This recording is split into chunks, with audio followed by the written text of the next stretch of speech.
Welcome to news wise, میں ہوں عارفہ نور۔ ناظرین، پروگرام میں آج سب سے پہلے ہم بات کریں گے ایک دفعہ پھر خطے کی جو صورتحال ہے۔ آپ نے دیکھا پچھلے دنوں میں بھی ایک بہت بڑی یہ ڈیولپمنٹ ہوئی جب مکہ میں پاکستان، ترکی اور سعودی عربیہ نے ایک معاہدہ سائن کیا جس کو اب مکہ معاہدہ کہا جا رہا ہے۔ آبویسلی اس سال کے شروع میں جب امریکہ کی طرف سے اور اسرائیل کی طرف سے ایران پر حملہ ہوا تو اس کے بعد سے کافی حد تک یہ بحث چل رہی تھی کہ اس کے جو اثرات ہوں گے خطے پر وہ بہت دیر پا ہوں گے۔ یہ نہیں ہے کہ آج جنگ ہوئی، ختم ہو گئی، اور جب ختم ہو گئی جنگ تو معاملات پھر ویسے ہی رہیں گے جیسے ماضی میں تھے۔ نہیں، بہت سی تبدیلیاں ہوئیں۔ ایک طرف تو جب یہ جنگ شروع ہوئی تو دیکھا سب نے کہ کس طرح جن لوگوں کا یہ خیال تھا کہ جلد ہی ایران کو ہرا لیا جائے گا وہ ممکن نہیں ہوا۔ جو سب سے پہلے معاہدہ امریکہ نے دستخط جس پہ کیا ایران کے ساتھ، تو اس پر تو اتنی تنقید ہوئی، کئی لوگوں نے تو یہاں تک کہا کہ وہ ایک سرنڈر ڈاکیومنٹ تھا امریکہ کے لیے۔ تو ایک تو خطے میں جو ہم کہہ سکتے ہیں بیلنس آف پاور ہے یا اس کا تاثر ہے، اس پہ بہت اثر پڑا۔ اس کے ساتھ ساتھ پھر امریکہ جو ایک ہمیشہ یہ تاثر رہا ہے کہ امریکہ کی بیسز ہیں خطے میں، اور امریکہ کی وجہ سے ہی باقی جو خاص طور پہ گلف کی ریاستیں ہیں وہ محفوظ رہیں گی، کیونکہ سب ممالک میں امریکہ کی ملٹری بیسز ہیں۔ مگر ایسا نہیں ہوا۔ جب ایران کی طرف سے حملے شروع ہوئے تو نظر آیا کہ امریکہ سب کو بچا نہیں سکا۔ کہیں نہ کہیں نقصانات سب ممالک کے ہوئے جن پر ایران کی طرف سے بمباری کی گئی۔ وہاں سے یہ بحث شروع ہوئی کہ اب ان ممالک کو بھی ایک نیا سیکیورٹی آرکیٹیکچر جو ہے اس کی طرف دیکھنا پڑے گا، اس کی ضرورت پڑے گی۔ اسی حوالے سے ہم نے سعودی عربیہ اور پاکستان کے درمیان بھی ایک معاہدہ جو ہے، اگریمنٹ ہے، اس کے اوپر دستخط ہوا۔ اور پھر اگلا مرحلہ جو پچھلے دنوں میں یہ ایک ٹرائی لیٹرل معاہدہ مکہ میں اس پر دستخط کیے گئے۔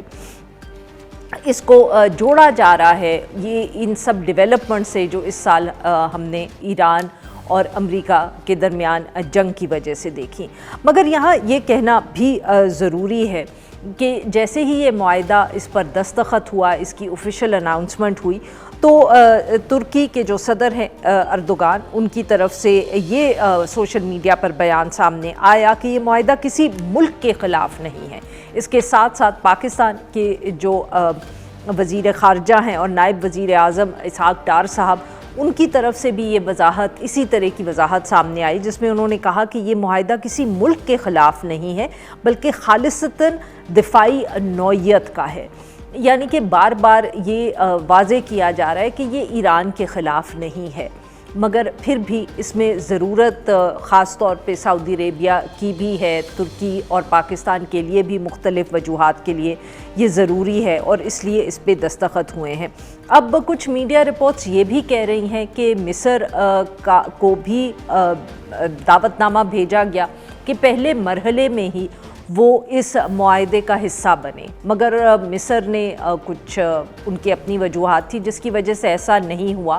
مگر ہو سکتا ہے، اور کئی میڈیا رپورٹس میں یہ کہنا ہے کہ یہ معاہدہ جو ہے اس میں اور بھی ممالک جو ہیں وہ شامل ہوں گے، اور ہو سکتا ہے کہ ان میں سے ایک مصر بھی ہو۔ ان سب ایشوز پہ بات کرنے کے لیے اب ہمارے ساتھ موجود ہیں ڈاکٹر نجم صاحب، پروفیسر ہیں انٹرنیشنل ریلیشنز کے، بوسٹن یونیورسٹی سے وابستہ ہیں۔ Welcome to the show doctor صاحب۔ ڈاکٹر صاحب، معاہدہ دستخط اس پر ہو گئے، یہ دوسرا ایسا ہم کہہ سکتے ہیں معاہدہ ہے، کیونکہ ابھی تھوڑے ہی وقفے پہلے پاکستان اور سعودی عربیہ کے درمیان بھی ایک معاہدہ یا ایک اگریمنٹ جو تھا اس پر دستخط ہوا تھا۔ کیا ہم کہہ سکتے ہیں کہ یہ ایک ہی تسلسل کی اگلا چیپٹر ہے؟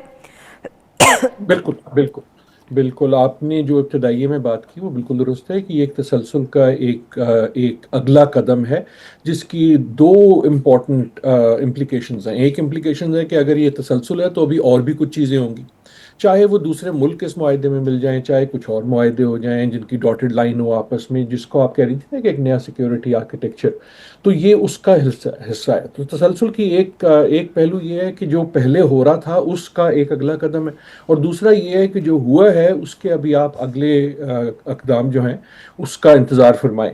And I don't think we should be surprise کہ ہم دیکھیں گے کہ چاہے وہ اس معاہدے میں ہو چاہے دوسرے میں ہو یہ، but what is happening is flux. What is happening is کہ ایک جو تقریباً قاعدہ بن چکا تھا دنیا بھر میں، اور میں گزارش یہ کروں گا کہ یہ ہم تو خصوصاً مشرق وسطیٰ میں دیکھ رہے ہیں، لیکن یہ پوری دنیا میں اس وقت ہو رہا ہے. اگر آپ افریقہ کو فالو کریں یا لیٹن امریکہ کو فالو کریں، ایون اگر آپ یورپ میں دیکھیں، تو یہ اسی قسم کی سوچ جو ہے کہ یار یہ اونٹ جو ہے بیٹھ تو رہا ہے، یہ کدھر بیٹھے گا. تو آپ جو ہے کچھ انشورنس پالیسی لیتے ہیں، آپ کچھ اپنی کیموفلاجنگ کرتے ہیں، آپ کوئی نئے آپشن پیدا کرتے ہیں. سو ایون جو نیٹو میں ممالک ہیں وہ بھی اس قسم کی چیزیں سوچ رہے ہیں، باقاعدہ معاہدہ ہو یا نہ ہو.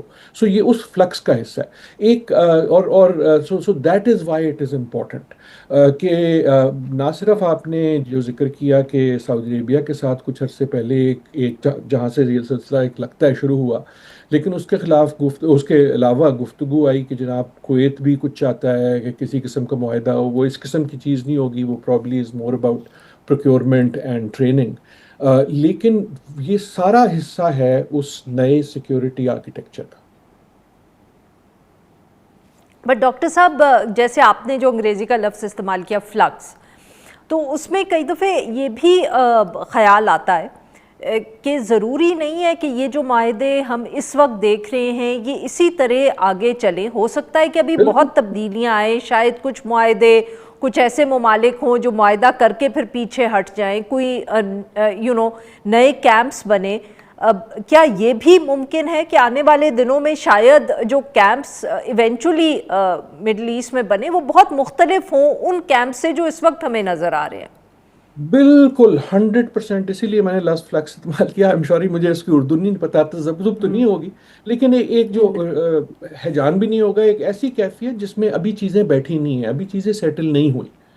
مفت چیزیں جو ہیں وہ حرکت میں ہیں، لیکن وہ کدھر بیٹھیں گی اس کا ابھی پوری طرح فیصلہ نہیں ہوا. یہ ایک وہ تاریخی، اور یہ تاریخ میں کئی بار آتا ہے جب بھی کوئی بڑی تبدیلی آتی ہے دنیا کے نظام میں، تو اس کے بیچ میں ایک فلکس آتا ہے جہاں ہر ایک کوشش کر رہا ہوتا ہے کہ اچھا یار مجھے پتہ نہیں کہاں جا رہا ہے، لیکن میں جو ہے اپنے کچھ کام سیدھے کر لوں تاکہ جہاں بھی بیٹھے میری اس میں ہو. تو بہت ساری ایسی ہوں گی. اس کی بہترین مثال تو یہ ہے نا کہ میں نے شاید پہلے بھی کبھی ذکر کیا ہوگا، but it's one of favourite examples, کہ جب سیکنڈ ورلڈ وار شروع ہوئی تھی، دوسری جنگ عظیم، تو روس جو تھا وہ امریکہ اور مطلب ایلائز کے خلاف تھا اور جرمنی کے ساتھ تھا. جب جنگ شروع ہوئی، جنگ کے دوران اس نے سائڈ بدلی اور وہ ہو گیا ایلائز کے ساتھ، امریکہ برطانیہ وغیرہ کے. اور جیسے ہی جنگ ختم ہوئی تو وہ بن گیا جو سوویت یونین جو تھا وہ کولڈ وار اور اس کا سب سے بڑا دشمن بن گیا. سو یہ ہوتی ہے اس تذبذب یا فلکس کی کیفیت، جس فلکس میں ہر سمارٹ پارٹی جو ہے وہ دیکھ رہی ہوتی ہے کہ اچھا یار میں روز کے روز جو ہے نا چیز چینج کروں گا. جب سٹیبلٹی ہوتی ہے تب جو آپ کے الائنسز وغیرہ ہوتے ہیں وہ مستحکم ہو جاتے ہیں. اور یہی فلکس کی نشانیاں آپ نیٹو میں بھی تو دیکھ رہی ہیں نا، کہ ایسا نہیں ہے کہ نیٹو ٹوٹ گیا ہے، لیکن کوئی شخص یہ نہیں کہہ سکتا کہ نیٹو جو ہے اس وقت اچھی صحت کا حامل ہے. سو یہ اس فلکس کا حصہ ہے. اور ایک اور اگر میں فلکس کے بارے سے بات کروں کہ جو آپ نے بہت اچھا پوائنٹ ہے، I hope people understand this, کہ یہ ایک اسٹوری ان موشن ہے، کنٹینیوئنگ ایپیسوڈ ہے. ابھی اس کی کہانی ختم نہیں ہوئی. اور اگر جب ہم یہ بات کرتے ہیں، اور میں چاہوں گا وہ ڈیفینسو پہ بھی بات کروں، وچ از ویری امپورٹنٹ، لیکن ایک چیز یاد دلا دوں. جب میں اسکول میں تھا تو ہمیں پاکستان کی کتابوں میں صرف ایک معاہدے کے بارے میں پڑھایا جاتا تھا، اور اس کا نام تھا RCD، regional cooperation for development. Technically وہ ابھی بھی ہے. اور RCD جو تھا وہ معاہدہ تھا پاکستان، ایران اور ترکی کا. رائٹ. سو یہ تاریخ یہی ہوتی ہے، چیزیں چینج ہوتی ہیں، اینڈ کچھ پتہ نہیں کہ اس کے ایونچوئل آرکیٹیکچر میں ایران کدھر ہوتا ہے. ابھی لگتا ہے کہ شاید کچھ لوگ کہتے ہیں جناب اس کے خلاف ہے، میرے خیال میں اس کے خلاف نہیں ہے. ایران کی جنگ نے اسے ٹریگر کیا ہے، لیکن اسی لیے بہت محنت سے جب کوئی منہ کھولتا ہے تو وہ کہتا ہے کہ یہ ڈیفینسو ہے. جی ناظرین، یہاں پہ لیتے ہیں ہم ایک چھوٹی سی بریک.